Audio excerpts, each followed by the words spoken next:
اصل لائف کے ناظرین کو خوش آمدید کہتے ہیں۔ آج کی ہماری کہانی ہے دو لڑکیوں کی جو کہ روز ہی مدرسے پڑھنے کے لیے جاتی تھی۔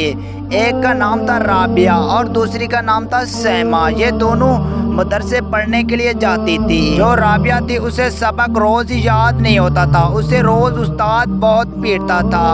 ایک دن جب ہم لوگ راستے میں آ رہے تھے تو رابعہ نے مجھے کہا آج میرا دل مدرسے میں نہیں کرتا، میں نہیں جاؤں گی، مجھے استاد کافی پیٹتا ہے، آپ تو دیکھتی ہی رہ جاتی ہیں۔ تو پھر سیما کہنے لگی آپ بھی سبق یاد کر لیا کرو، استاد آپ کو نہیں پیٹے گا، جیسے میں یاد کرتی ہوں آپ بھی یاد کر لیا کرو۔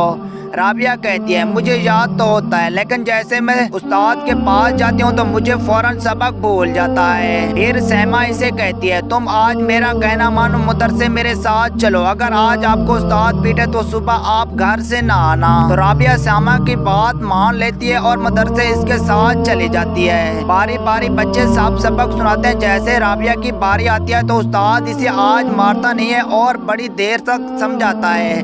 باقی بچوں کو یہ چھٹی دے دیتا ہے اور رابعہ کو کہتا ہے تم میرے ساتھ 1 گھنٹہ رکو، میں آپ کو سبق آج یاد کرا کر رہوں گا۔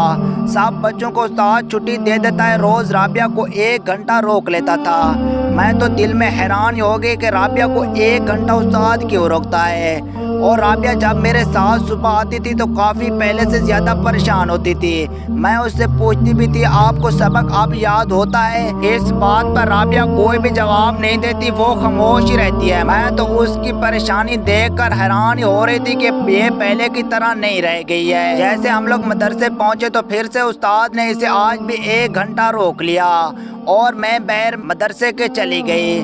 جیسے میں مدرسے سے باہر آئی تو مجھے رابعہ کی ماں دکھی اور مجھے کہنے لگی رابعہ کو مدرسے سے بلاؤ، ہمارے مہمان آئے ہوئے ہیں۔ میں جیسے مدرسے کے اندر گئی تو رابعہ اور استاد اس کمرے میں نہیں تھے جہاں ہم لوگ پڑھتے تھے۔ جیسے میں دوسرے کمرے میں گئی تو میں نے جو منظر دیکھا میں تو حیران ہی ہو گئی۔ استاد میری رابعہ سہیلی کے ساتھ غلط کام کر رہا تھا۔ جیسے میں ان کے پاس گئی تو رابعہ کافی چلا رہی تھی۔ میں نے رابعہ کو اس کے کپڑے اور دوپٹہ دیا، میں نے کہا پہن لو، تم میرے ساتھ باہر چلو۔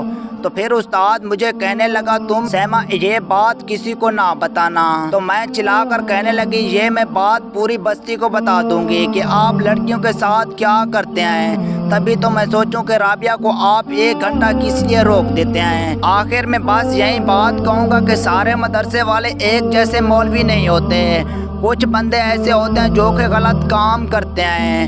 اگر میری بات مانو تو مدرسے میں لڑکیوں کو مت بھیجا کرو، جہاں پر باجیاں پڑھاتی ہیں وہیں پر لڑکیوں کو بھیجا کرو۔ میرا مطلب کہ جہاں پر مولوی پڑھاتے ہیں وہاں پر چھوٹی بچیوں کو نہ بھیجا کرو، کیونکہ آج کل ہمارے معاشرے میں ایسی غلطیاں بہت ہو رہی ہیں۔ اگر ویڈیو سے کچھ بھی سبق ملا تو میرے چینل کو سبسکرائب اور میری ویڈیو کو لائک ضرور کر دینا۔